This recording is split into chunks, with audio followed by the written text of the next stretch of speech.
안녕하세요. 이상튜브입니다. 터키 해군이 추진 중인 차기 해상 초계기 프로그램에 미국의 PA-3와 일본의 P-1이 등장했습니다. 터키의 군사 소식을 전하는 디펜스 투르크는 지난 11월 16일에 터키 해군의 차기 해상 초계기 프로그램으로 미국의 PA-3와 일본의 P-1을 고려하고 있다고 밝혔습니다. 터키 해군 주최 회의에 참석한 해군 항공대 사령관은 현재 진행 중인 차기 해상 초계기 프로그램에 대해 제트 엔진 동력의 플랫폼을 도입하기 위한 계획이라고 밝히고 참석자들에게 미국제 PA-3와 일본제 P-1을 소개한 것으로 알려졌습니다. 이 계획에 대해 아직까지 도입 규모나 도입 시기 등의 구체적인 정보는 없으며 해군 사령관이 제트 엔진을 장비한 해상 초계기의 플랫폼으로 소개한 PA-3와 P-1이 도입 후보로 검토되고 있는지도 확실하지는 않지만 현재로서는 제트 엔진을 갖춘 해상 초계기가 PA-3와 P-1밖에 없어 사실상 선택의 여지가 없다라고 할 수 있습니다. 하지만 터키가 차기 해상 초계기를 2030년대에 도입하게 되면 터키의 선택지는 많아질 수 있습니다. 현재 유럽에서는 프랑스와 독일이 공동으로 신형 해상 초계기인 MAWS를 개발할 예정입니다. 다만 예상보다 빨리 P3C 초계기를 퇴역시키는 독일은 MAWS가 개발될 때까지 미국의 PA-3를 도입하기로 결정해서 독일과 프랑스가 MAWS를 공동으로 개발하는지에 대해 많은 유럽의 언론들은 의문을 표시했고, 이에 프랑스는 자국 다소사의 팔콘 10X 제트기를 기반으로 신형 해상 초계기를 단독 개발할 가능성이 점쳐지고 있습니다. 더욱이 우리나라도 2030년대 초반까지 수송기를 개발하여 해상 초계기 버전도 개발한다라고 밝혀 2030년대에 터키가 차기 해상 초계기를 도입한다면 터키 해군의 선택지는 4개로 늘어날 수도 있습니다. 하지만 일본의 군사 전문가들은 터키가 일본의 P-1 초계기를 선택하더라도 자국 내 방위산업의 고용 유지나 주요 무기의 국산화를 추진하고 있는 터키가 일본에서 직수입으로 해상 초계기를 도입할 가능성은 거의 없고, 터키는 다른 무기 도입 사업에서처럼 일본에게 P-1 초계기에 관한 기술 이전을 요구할 것이라고 전망하며, 다른 국가에 대해 기술 이전에 소극적인 일본이 터키의 요구에 응할 가능성은 거의 없다라고 말했습니다. 더욱이 터키는 자국의 방위산업을 핵심 수출 산업으로 키우고 있어 일본의 방위 시장에 진출하고 싶어 하지만 일본은 일본 마음대로 무기를 구입하지 못하는 나라라는 것이 터키의 시각입니다. 터키의 이러한 시각은 지난 8월 말에 터키의 언론에서 그대로 드러났습니다. 터키는 지난 8월 29일에 에르도안 터키 대통령이 참석한 자리에서 새로운 무인 항공기인 바이렉탈 아킨지에 대한 양산기 전달 행사를 가졌습니다. 터키의 새로운 쌍발 무인 항공기 바이락탈 아킨지는 미국의 MQ-9을 웃도는 최대 이륙 중량을 자랑하며 페이로드는 TB2의 10배에 달하는 대형기로 터키군이 가장 기대하는 무인 항공기입니다. 참고로 아킨지는 오스만 제국 시절의 정찰 및 선발 부대로 사용된 경기병을 가리키는 터키어입니다. 지금까지 아킨지는 정식 승인을 위한 테스트를 반복해왔는데 지난 8월 29일에 에르도안 대통령을 초청한 양산기 인도식이 열려 정식으로 터키군 전력으로 추가됐다고 터키의 현지 언론인 데일리 사바지가 보도했습니다. 아킨지 무인 항공기는 EOIR 센서와 함께 에이사 레이더가 표준으로 탑재되어 있으며 터키의 베스트셀러 무인 항공기인 바이렉탈 TB2에서 운용하던 UAV 전용 정밀 유도무기 MAM 시리즈에 더해 터키산 대전차 미사일 LUMTAS와 정밀 유도 키트를 장착한 MK81 및 MK82, MK83. 마찬가지로 터키가 개발한 벙커 버스터인 SARB-83과 NEB-84. 여기에 사거리 250km의 터키산 소메이 순항 미사일과 추정 사거리 65km로 알려진 터키산 메를린 단거리 공대공 미사일. 마찬가지로 160km 사거리를 가진 것으로 알려진 터키산 페레그린 중거리 공대공 미사일. 그리고 터키가 개발한 아크바바 대 레이더 미사일 등을 운용하는 것이 가능하며, 이런 엄청난 무기 장착 능력을 봐도 터키가 새로 개발한 아킨지 무인 항공기는 정보 수집 및 감시 정찰 임무보다 전투에 특화된 무인 항공기라고 말하는 것이 더 나을 것입니다. 물론 아킨지가 유인 전투기와 비교하여 비행 성능은 떨어지지만 일반 전투기에서는 불가능한 긴 채공 시간을 가지고 있으며 긴 사거리를 가진 무기를 활용해 지상 공격을 감행하거나 위험 부담이 높은 임무에 투입될 수도 있지만 터키의 TB2 무인 항공기와 비교하면 기체는 10배나 커졌고 많은 무기를 탑재할 수 있어 가격도 상당히 고가입니다. 다만 동등한 성능을 갖춘 미국의 MQ-9 무인 항공기와 비교하면 아킨지의 도입 비용이 저렴하다는 주장도 있기 때문에 $5천만 이하 정도로 예상되고 있습니다. 참고로 해외 언론에서는 아킨지의 도입 비용으로 $2천만 에서 $3천만 예상하는 보도도 있었습니다. 미국 MQ-9의 도입 비용은 $4,940만 정도이며, 이 비용은 미 공군이 2021년에 16대를 발주했을 때의 기체 단가이며 지상관 제장치 등은 포함되지 않았습니다. 대만도 작년에 MQ-9을 도입했으며 당시의 대당 도입 비용은 1억 5천만 달러였습니다.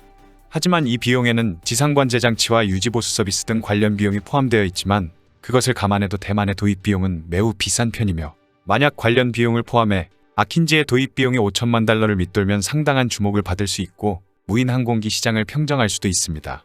이런 터키의 아킨지에 일본이 관심을 나타내는 것은 일본도 대만과 마찬가지로 MQ-9B의 도입을 검토하고 있기 때문입니다. 터키 언론에 따르면 일본은 아킨지의 양도식의 방위관을 직접 보내 아킨지에 대한 관심을 드러냈다고 보도했습니다. 이날 행사에는 에르도안 대통령을 비롯한 터키 정부의 고위 당국자들이 모두 참석하고 터키와 우호 관계에 있는 국가에서도 많은 참석자들을 초청해 행사를 대대적으로 진행했습니다. 그런데 현지 언론들은 아제르바이잔과 필리핀, 일본의 관계자들이 행사에 참석했다고 보도하고 있는데 일본 관계자들의 참석에는 다소 의외라는 점을 언급하고 있습니다. 행사 참석이 확인된 3개국 중 아제르바이잔은 TV2의 고객으로 나고르노카라바흐 분쟁 후 정식 동맹관계를 체결하는 등 터키와 동맹관계를 맺고 있는 나라이고 필리핀은 터키의 T-129 아탁 공격 헬기 조달 계약을 체결한 지 얼마 되지 않아 터키 방위산업계의 잠재적 가능성이 있는 나라라고 할 수 있지만 터키의 언론들은 일본의 방위관이 이 행사에 참석한 것은 의외라고 보고 있습니다. 최근 일본 자위대의 차세대 경장갑 기동차 후보 중의 하나로 터키제 전술장갑 차량인 요리크를 선택했다는 보도가 최근 있었지만 일본의 무기 조달은 기본적으로 미국에 집중되어 있고 특히 터키제 UAV는 미국의 UAV와 경쟁 관계에 있기 때문에 터키 언론들은 일본의 정치적 입지가 넓지 못하고 미국의 입김에 놀아나야 하기 때문에 일본은 자기 마음대로 무기를 선택할 수 없으며 따라서 무인 항공기 분야에서 양국 간 협력 관계가 형성될 가능성은 낮다라고 보도했습니다. 하지만 일본도 앞서 말했듯 차세대 경장갑 기동차 후보 중에 터키제 차량이 들어가 있는 만큼 터키 방위산업이 해외 시장에 공급하는 가성비 높은 장비에 눈을 돌리고 있어도 이상하지는 않습니다. 잠시 터키제 차량이 후보로 들어가 있는 일본의 차세대 경장갑 기동차 사업에 대해 알아보면 방위성은 육상자위대와 항공자위대에서 사용하고 있는 코마츠사의 경장갑 기동차의 후속 차량 조사를 2019년에 미쓰비시 종합연구소에 위탁했으며 2019년부터 3년간 시험 차량 취득 비용으로 14억엔의 예산을 탄해 연구 중이었습니다. 하지만 무슨 차종을 선택할지에 대해서는 일본 내에서도 수수께끼에 쌓여 있었지만 터키의 데일리 사바지는 누룰기계의 요리크 전술 장갑 차량이 자위대의 차세대 경장갑 기동차 후보로 선정되었다고 보도했습니다. 터키의 누룰기계는 다양한 장갑 차량을 개발 및 제조하는 업체이며 이 회사가 만든 에지데르 시리즈는 터키군 외에도 헝가리와 우즈베키스탄, 카타르와 세네갈, 그리고 조지아와 튀니지에서 2천여 대 가까운 수주 실적을 올렸으며 현재는 모로코가 도입을 검토 중에 있을 정도로 해외에서 매우 인기가 높은 모델입니다. 이 회사가 새로 개발한 전술장갑 차량 요리크는 지뢰 및 즉석 폭발 장치의 위협에 대응하기 위해 V자형 모노코크 바디를 채택했으며 외부에는 확장 가능한 복합장갑이 부착되어 승무원 보호 능력이 높고 최대 7명의 병력을 수송할 수 있습니다.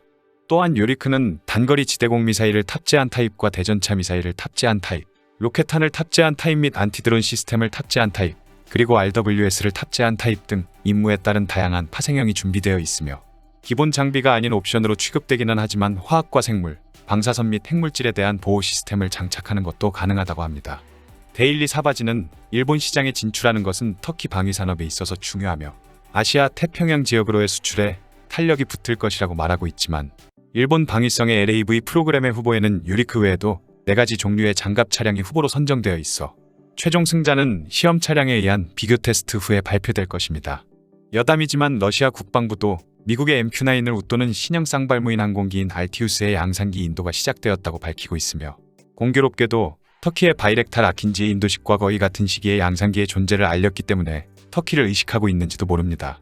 더욱이 일본은 동중국해 상공에서 중국군이 운용하는 무인 항공기 TB001이 처음으로 확인되면서 일본은 중국 무인 항공기의 위협을 받게 됐다고 보도하고 있습니다. 일본의 통합망료 간부는 동중국해 상공에서 중국군이 운용하는 BGK-005 무인 항공기를 확인했다고 지난 8월 25일에 밝혔습니다. 그리고 다음 날인 26일에는 같은 동중국해 상공에서 중국군이 운용하는 무인 항공기 TB001을 처음으로 확인했다고 밝혀 주목되고 있습니다. 25일에 확인된 BGK-005는 중국 인민해방군 공군이 84기, 해군이 21기를 사용하고 있는 무인 항공기이며 최대 이륙 중량은 1240kg이고 150kg 정도의 무기 적재량을 가지고 있습니다. BGK-005는 정찰 및 감시형과 무장형의 두 종류가 존재하며 최대 운용고도 8000m의 채공시간은 약 40시간으로 미국의 MQ-1에 해당하는 기체라 할 수 있는데 이 기체는 2013년과 2018년에 동중국해 상공을 비행한 것으로 확인되었기 때문에 처음으로 발견된 무인기는 아닙니다. 그러나 지난 8월 26일에 확인된 대형 무인 항공기 TB001은 처음 발견된 중국 무인 항공기라고 일본 정부는 밝혔습니다. 어쨌든 일본은 중국과 러시아의 대형 무인 항공기의 위협에 직면해 있어서 빠른 시일 내에 대형 무인 항공기를 도입해야 합니다. 하지만 중국과 러시아의 대형 무인기에 맞설 수 있는 대형 무인기는 MQ-9과 터키의 아킨지밖에 없으며, 터키의 에킨스는 미국의 MQ-9의 거의 절반 가격으로 엄청난 가성비를 자랑하지만, 터키 언론의 말대로 일본은 미국의 입김에 놀아나는 국가여서 미국의 눈밖에 난 터키의 대형 무인 항공기를 도입하기는 어려울 것으로 보이며, 대만과 같이 미국 내에서 판매되는 금액의 2배 이상의 가격으로 MQ-9을 도입할 것으로 보입니다. 이상 마치겠습니다. 시청해주셔서 고맙습니다. 이상튜브였습니다.